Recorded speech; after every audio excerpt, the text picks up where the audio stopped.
que o filme é pior do que o live action, todo mundo concorda. Isso, ó, ninguém pode duvidar. Mas, será que o live action é o suficiente para representar o anime? Bom dia, boa tarde, boa noite. Sejam bem-vindos a mais um vídeo do canal. Eu sou Cleiton Mo e hoje eu vou falar uma coisinha um pouco diferente. Vamos falar de Avatar. Vamos lá. Então, quer queira, quer não, dá pra incluir os assuntos aqui no canal, né? Porque se você parar pra pensar, Avatar é um grande mix de várias lendas e de várias culturas, né? A gente tem coisa da cultura chinesa, como os dragões, por exemplo, que também estão na japonesa. A gente pode falar que tem coisas de mitologia da parte japonesa pelas Kitsune, né? A gente pode falar que tem parte espírita também, eu não preciso nem explicar os motivos, né? Mas enfim, a gente pode falar que tá aí sobre vários conceitos de crenças. Mas não é sobre isso que eu vou falar. Eu vou falar sobre as minhas impressões do live action. Bem, eu vou fazer um comparativo aqui que eu julgo ser importante. Eu vou começar com os personagens, tá? Primeiro, vamos lá, Aang. O que eu achei do Aang? Tá, eu achei legal, eu achei que ele consegue passar uma enguicidade, como é que diz, da forma que é conduzida, da forma que é representada, o trabalho do ator eu achei que tá interessante, que tá legal. A movimentação dele diante dos dobradores de ar tá melhor, eu achei, porque muitos outros, na verdade, em geral, na maioria dos episódios, quando se mostra alguma coisa referente à dominação de ar, eu acho muito dura, quadrada ou pouco lenta, tá? É um negócio meio que tipo, eu vou aceitar, né? Só que o problema é que isso dá um tom de, como Isabela Boscov falou, né? Como se fosse um negócio meio cosplay da coisa, né? Que fica um pouco assim, não passa tanta realidade, vamos dizer assim, né? Então, eu acho assim, mas Aang conseguiu expressar bem. Existem alguns erros de roteiro, por exemplo, quando aparece logo no primeiro episódio dele descendo do templo e tal, que ele desce sem o bastão dele, sem o planador, né? Que Aang nunca alcança isso, esse voar do de ar, né? Ele nunca alcança fazer isso, apesar dele conseguir controlar as correntes de ar ao entorno dele, mas ele precisa de alguma coisa que dê elevação para ele, nem que seja a roupa, né? Ele consegue se atirar, mas por disparos, mas não voar mesmo como Zahir voa em The Legend of Korra na terceira temporada, né? Então assim, tem um erro aqui ou ali, mas em geral eu achei legal. A dramaticidade que ele traz, eu acho que eu vou deixar essa parte pro roteiro. Vamos terminar dos personagens. Azula, eu detestei. Primeiro que Azula praticamente não aparece no primeiro livro, o que não necessariamente é um problema, né? Azula só aparece ali na parte do Agni Kai de Zuko com Ozai na primeira temporada e mostra ela assim, não cita o nome dela, não cita nada, só mostra o rosto dela. E como é que isso no desenho, né? Só que a atriz eu acho que não entregou loucura suficiente, porque a Azula é descompensada. Ela tem os motivos dela, eu sei que por transtorno de Édipo, ela venerava o pai mais do que qualquer outra coisa, e a mãe queria dar atenção pra ela, mas ela ignorava a mãe por causa disso, só que como o pai não liga pra ninguém, a não ser pra ele mesmo, ela ficava nessa luta eterna dela de querer a atenção de alguém, e a pessoa que podia dar atenção pra ela não dava, né? Então a gente sabe que ela é descompensada basicamente por causa disso, mas que ela tinha uma tendência a esse surto, né? Apesar que Ozai também não é muito normal não, assim, não é muito normal não, é muito são das ideias, né? Não é muito são. Mas enfim, a atriz eu não achei que ornou muito com a Azula, como eu falei, faltou um pouco de loucura, faltou um pouco de doidice nela. Mas a história trazida no background, né, ali no fundo da história, eu achei aceitável, o que justifica algumas atitudes e algumas mudanças de perspectivas e uma construção da personagem até ela entrar de fato na história. Então eu achei que essa parte assim foi legal, foi uma coisa que não tem no cartoon, mas que poxa, é interessante. Mas aproveitando falando de Azula, né, as amigas dela, Mei e Ty Lee, não me passaram seriedade alguma. Ty Lee eu sei que ela não passa seriedade, ela realmente é muito brincalhona, ela é circense e tudo mais. Mas a indumentária dela faz, tanto de Mei quanto de Ty Lee, fizeram com que as atrizes parecessem menores do que são. E ao mesmo tempo, por causa disso, passou uma ideia meio de criança. Fora que Mei era pra parecer super séria e tipo, nada pra mim tem graça. Nada pra mim tem graça, eu sou indiferente. E a atriz não consegue passar nisso, ela só passa a seriedade. Então ali também pra mim essas duas ficaram bem fraquinhas. Porque tá ali nos surtos psicóticos da detestação dela também. Não passou muito, então também não curti muito. Essas três personagens pra mim ficaram assim, podia ser melhor, né? Ozai, já que eu já tô no do fogo mesmo. Ozai, ok. Não tem que falar não, achei que cumpriu o papel dele. Iroh, achei bom, achei ok também, tá legal lá. O ator conseguiu ultrapassar o que terá proposto e tudo mais, achei legal. Zuko eu acho um pouco estranho, mas enfim, tá, eu acho que também dá pra passar. Sokka não tem o que falar, né, minha gente? Ele é a cara do personagem, ele não tem o que falar. A postura de Sokka é ruim no roteiro como um todo, porque trata ele quase como um adolescente que já tem uma visão centrada de mundo e que só tá precisando de experiência. Mas a gente que assistiu o desenho sabe que não é isso. Sokka, ele tem muita vontade de aprender e de conseguir experiência mesmo sem ter. Entretanto, ele consegue ter, por causa disso, né? Ele consegue ter a postura, a criatividade, é desenrolado, por vezes ele consegue dar uma chamada que faz sentido, tanto em quanto em Katara, e ele tenta ajudar ali com um pouco de seriedade que ele tem, que é muito interessante, só que ele também é um macho hétero, vamos dizer assim, né? Porque tem a construção dele na Ilha Kyoshi, que ele é muito machista e tem essa quebra nesse momento, naquela hora, e ele começa a mudar de perspectiva a respeito disso. Alguns desses sinais ele fala logo no começo, mas ele vai mudando. Outra coisa que eu não gostei no live action é que a postura dele pra Katara é bem diferente. Por mais que eles brigassem muito, ele muitas vezes apoia a Katara no desenho. No live action isso praticamente não acontece. Praticamente não acontece. Katara tem que esfregar a cara dele no problema para ele poder apoiar a Katara. Então é muito complicado essa situação. Então eu entendo ter cortado o machismo, mas o machismo dele é cortado tão logo no começo, é tão evolução tão inicial, que eu não acho que precisava ter sido cortado. Quanto a Katara, além dela ser muito clara, eu não sei se por questão de direção ou de escolha da atriz, muitas vezes ela não consegue passar o sangue nos olhos que Katara passa. A batalha dela contra Paco ficou boa, realmente. Mas a expressão dela não passou aquele sangue nos olhos que Katara tá naquele momento. Então, pra mim, ela peca em alguns momentos a respeito disso, da mesma forma que peca com a interação dela pra algumas coisas. Porque o interessante do time Avatar, como eles mesmos denominam, né, é que cada um deles tem suas inseguranças, cada um deles tem sua maturidade e visão de mundo. E é justamente do debate entre os três que se vai construindo e solucionando os problemas que vão sendo desenvolvidos no caminho. E eu tô falando só da primeira temporada. E isso acontece por várias vezes.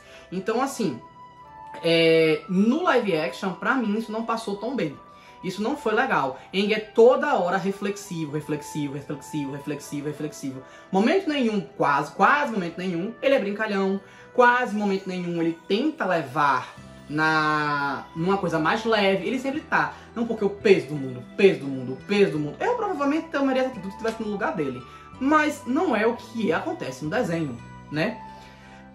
Enquanto Katara, no desenho ela mostra ser maternal, ela mostra ser amorosa, mas ela mostra também ser encrenqueira. Ela vai lá quando ela crê em uma coisa, ela bate em cima, ela vai atrás, ela luta, ela se sacrifica, ela faz várias coisas que no live action pra mim ficou faltando. Até a discussão dela com o Jato, que terminou igual ao desenho, ao cartoon, graças a Deus terminou igual, né? Porque ali mostra uma progressão dela na dominação de água, que é quando ela consegue fazer a água congelar, né?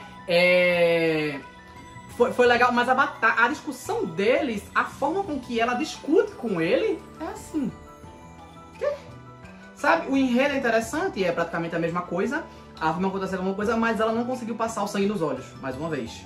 não só ali na batalha contra a Paco. Então, acho que ficou... Ela quase foi, mas ela não chegou. Como eu falei, eu não sei se é um erro da atriz ou é um erro do diretor. Enfim, os outros personagens, eu não vou entrar muito em detalhes. A equipe de Jato e Jato, eu acho que cumpriram com o papel deles, eu acho que estão coerentes, que estão bem, né? Inclusive Jato, o ator...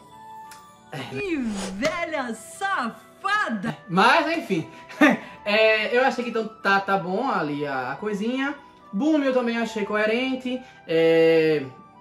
Theo, né, e o pai dele também ok. Também não vi nenhuma diferença significativa não. Dos preceitos, nas atitudes e nas coisas todas eu achei tranquilo, achei que tá coerente também com o proposto. E eu acredito que no máximo... Zal, tá. Pra mim, o Tenente Di parece mais o Almirante Zal do que o próprio ator do Almirante Zal. Eu fiquei tipo... Mas tudo bem, achei ok. A atuação dele eu achei boa, assim, ok, né? Mas, enfim. Agora vamos falar das dominações. Então, a única dominação pra mim que ficou bem feita foi fogo. Os personagens, eles conseguem se movimentar numa velocidade entendível para a dominação de fogo. Os personagens conseguem compor a dominação de fogo ok. Os efeitos visuais da dominação de fogo são legais. A expressão ali foi ok. Não ficou feito no filme, que muitas vezes ficou forçado para evitar usar a dominação de fogo. Eu sei que é caro fazer esse tipo de coisa, mas tipo, no live action eles não tiveram medo de usar isso. Eu achei que ficou bom, ficou interessante. A dominação de água... então, não rolou. Não rolou a dominação de água em muitos momentos e tá interessante, tá boa, tá bem feita. Mas assim, eu acredito que na maioria ficou meio esquisita. Não pela água em si, mas pela junção da movimentação das pessoas com a dominação de água. Fica parecendo que tem um delay na movimentação para o movimento da água. E eu não tô falando só de Katara aprendendo, não. Eu tô falando da movimentação em si até a batalha contra a Paco, que ficou boa, mediante todo o processo. E eu entendo a dificuldade, mas, enfim. Adiar, como eu já falei no de Aang, só Aang que pra mim convenceu. O resto ali, pra mim ficou lento. Tem uma parte que a Lança no Fogo invade, que os dominadores de Ar, que são os professores, vão se defender. E pra mim eles estão lentíssimos. Assim, absurdamente lentos. Você olha e faz... Não, moço. Não passou. E o de terra eu achei ok. Boa parte da movimentação de terra eu achei entendível, mas porque é mais simples, né? Porque é mais robusto, é mais mais de firmeza. Então eu achei ok. Então pra mim, numa classificação assim geral, dos dominadores em geral e da representação, eu achei que ficou fogo, terra... E a água dividem ali o último lugar. Porque, como eu falei, Aang ainda, no de Aang ficou bem, mas no de água um pedaço ficou bom, um pedaço ficou ruim. E aí vamos deixar ali no final essas duas. Mas eu acredito, mas eu considero uma média boa. Inclusive comparando com o filme, que enfim, né? Mas a minha comparação é com o desenho, vamos usar o desenho como comparação. Escolha de roteiro. Minha gente, que roteiro apressado. O primeiro episódio ficou extremamente maçante, apesar de trazerem contando a história realmente da invasão da Nação do Fogo, ao invés de deixar por lembranças, ou por contos, ou por flashbacks, enfim. Eu gostei que trouxeram, foi legal, mas mesmo assim o primeiro episódio é super maçante, demora muito pra acontecer, às vezes eles inserem algumas coisas que não precisa. O segundo episódio ficou bom, da Ilha Kyoshi. O que me irrita no primeiro episódio é que eles juntaram os 3 primeiros episódios e o Templo do Ar do Sul praticamente fica inexistente, né? Ele chega, eita, Vigiato, momento da Avatar, de repente ele mesmo se equilibra e volta. Quando a gente que assistiu o desenho sabe que Katara ajuda nesse processo, que tem uma historinha ali por trás, que ele entra em contato com os avatares anteriores, que tem um acesso à porta no templo, entre outras coisas, né? Ali ele basicamente, eita, chegamos, eita, surtei, já me recuperei, vamos embora. Só foi isso. Então assim eu fiquei...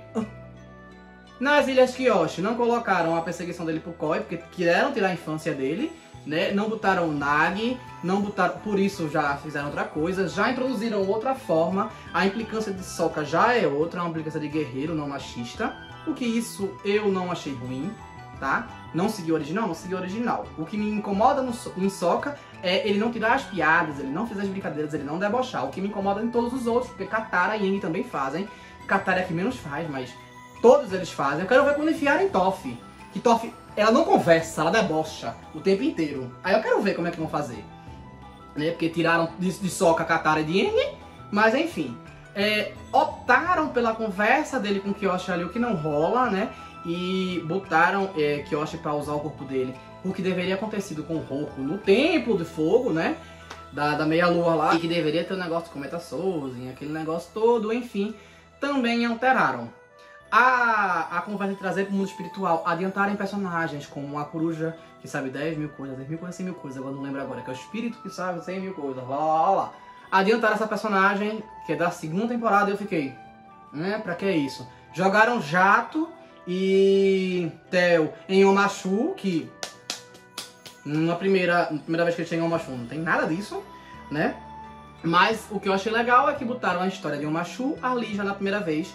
Eu quero ver o que eu vou reportar na segunda vez. Alguns cortes eu achei coerente, como o episódio que Katara consegue o pergaminho da dominação de água, então eu achei que a avó dela ter dado deu uma adiantada aí na história e eu achei ok cortarem.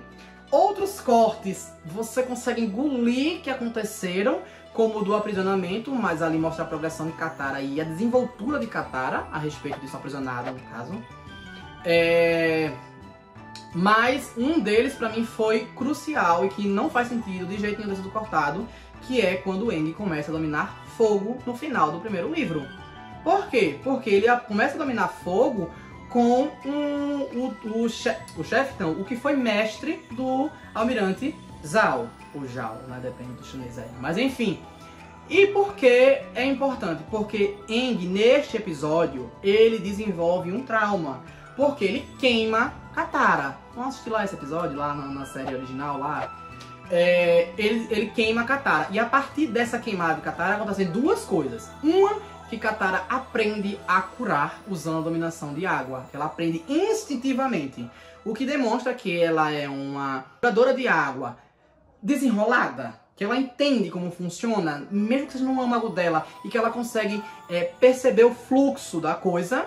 E a outra é que Aang desenvolve esse trauma, que esse trauma vai ser tratado no final do segundo livro e chega até o terceiro livro, quando ele começa a falar sobre isso para o guru que ele encontra no Templo do Lago Norte. E aí ele vai ter esse desenvolvimento a respeito disso, depois quando ele pega para ser treinado, lá na Dominação de Fogo, no terceiro livro e tudo mais. Então ele tem que passar por esse processo. Se não existe o trauma, qual vai ser o enredo? Tá certo isso? Não faz sentido. Não faz sentido nenhum, né? Então, assim, esse episódio pode parecer filler, mas pra mim tinha que estar ali no meio. Tinha que estar, pelo amor de Deus. Fora que Heiba e Ko são trazidos em momentos diferentes. Aquela passação de pano que começa com Gyatso não existe no desenho, mas dá pra passar aquele pano também. Então, assim, tiveram escolhas que pra mim foram ok de engolir. Pouquíssimas delas pra mim foram acertadas de fato, ou seja, foram melhores do que no Cartoon, e uma parte foram decisões pra mim que foram ruins. Então eu considero o live action ali mediano no sentido de roteiro. Os últimos 2 episódios ficaram muito bem feitos, e o Agni Kai de Zuko com Zhao, que deveria ter acontecido muito antes, acaba acontecendo ali, de certa forma. A parte que Zhao é levado pro mundo espiritual não foi tão bacana, no desenho foi muito melhor a forma que foi reportada. Mas todo o resto desses 2 episódios foram muito bons pra mim. Então ali elevou a nota final que eu poderia dar pra o live action, né? Já falei dos personagens, falei da dominação, falei do enredo, falei do comparativo. Eu acho que é isso. Eu me perguntaria, vocês querem fazer um live action, Anjo? Faz um spin-off. Faz um live action do depois de acabar o Cartoon. Pega um desses daqui, ó, uma dessas histórias, e faz um live action. Por que tu vai fazer de um Cartoon que já existe, readaptar e tudo mais, não sei o que? Pra que isso? Ou faz de um Avatar novo, ou faz de Kyoshi, que não tem. Sei lá, alguma outra coisa. Eu acharia melhor. Mas eu entendo que é o público que pede, é um público que quer e tudo mais. Inclusive a Isabela Boscov até cita isso. Mas enfim, eu dou aí uma nota 7. Pra passar o live action. 7, no geral, olha um 7. Não. Acho que 7, 7,5. Um 7,5 pra ficar mais bonitinho. Pronto, 7,5. E é isso, eu acho que eu daria Se vocês discordam, comentem por que discordam. Falem quais pontos que vocês não acharam interessante que eu falei. E é isso, eu espero que tenham gostado. Então curtam, comentem, compartilhem e se inscrevam no canal. Valeu!